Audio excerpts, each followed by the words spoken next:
Nah, itulah kira-kira untuk pelafalan. Saya mau mereview untuk pelafalan huruf Arab atau huruf Al-Quran, gitu ya. Kita perlukan ya melafalkan huruf Al-Quran yang fasih.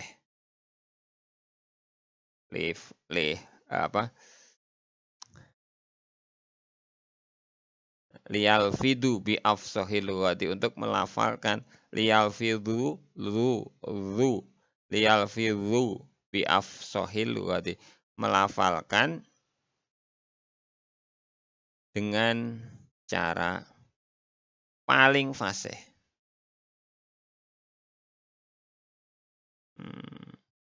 Satu, kita harus benar dalam melafalkan tuh, benar makhrajnya. Benar makhraj. Jadi makhrajnya di mana harus benar. Kalau salah makhraj bisa berubah, tidak jadi fasih lagi.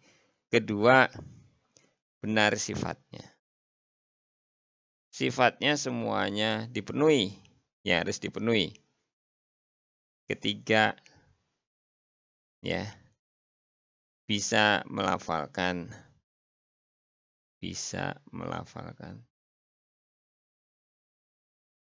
tebal tipisnya huruf.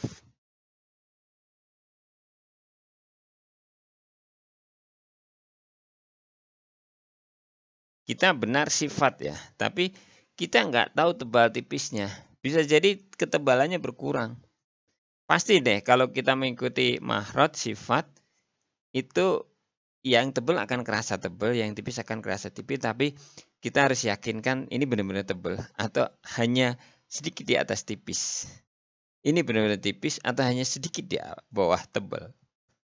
Nah, ini ahli yang tahu. Tapi yang jelas kita mengetahui tiga ini, benar makhraj, benar sifat, bisa lafal tebal tipis.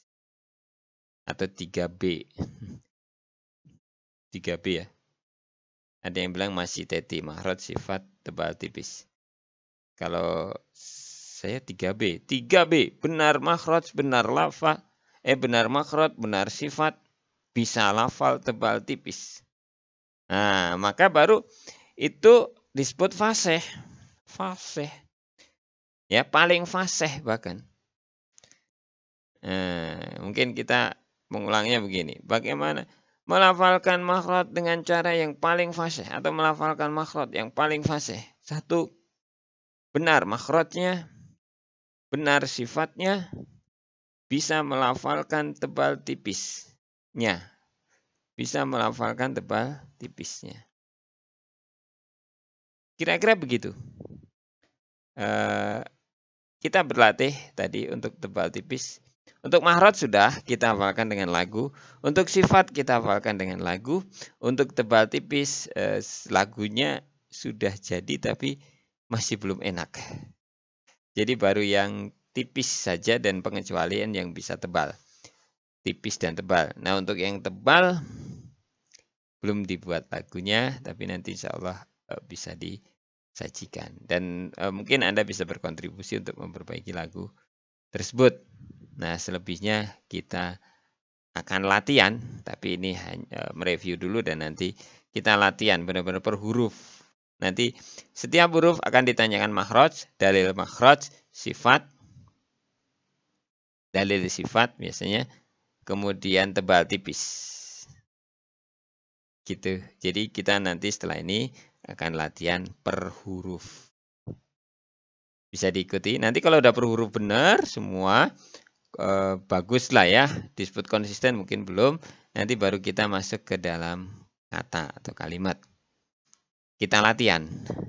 Nah, setelah latihan baru kita masuk ke hukum tajwid, non tasjid, mim non sukun atau tanwin, mim sukun atau tanwin, dan lain sebagainya. Baru nanti kita belajar waqaf ibtida. Nah, semoga Allah memberkahi kita semua belajar Al-Quran, belajar kalamullah, di mana kalamullah itu lebih utama, lebih mulia daripada kalamunas, sebagaimana mulianya, agungnya Allah terhadap makhluknya. Masya Allah, tabarakallah. Ya Allah, Allah marhamna bil Quran waj'al lana ilma wa nura wa wadara. Allahumma dzakirna minhu ma nasina wa 'allimna minhu ma jahilna warzuqna tilawatahu ana laili wa atrafan har. Baru satu teori, yaitu teori pelafalan huruf. Tapi alhamdulillah sekarang setelah ini kita masuk pada sesi latihan. Latihan, praktek. Dalam satu bait Imam Al-Jazari menyebutkan walaisa baina wa baina tarkihi illa riyadatum ri'im bifaqihi. Dan sama saja orang yang faham ilmu tajwid, tidak faham ilmu tajwid itu sama, kecuali orang-orang yang berlatih lebih banyak. Jadi pembedanya fasih enggak fasih adalah berlatih, dan berlatihnya harus di depan guru-guru lah yang membenarkan atau meluruskan atau memperbaiki gimana lebih baiknya. Ya, tadi sudah ditutup dan sudah doa.